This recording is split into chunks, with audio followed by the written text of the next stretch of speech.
তো আজ আমাদের শ্বশুরবাড়ির এক অনুষ্ঠানে আমরা সকলে সমবেত হয়ে একটা নাচের অনুষ্ঠান করলাম।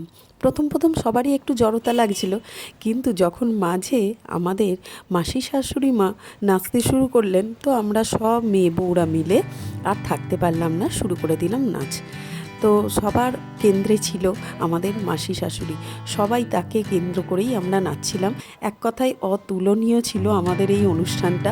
বিয়েবাড়ির সব কিছু ভুলে তো আমরা সকলে এই নাচের মধ্যেই মেতে গেলাম। তো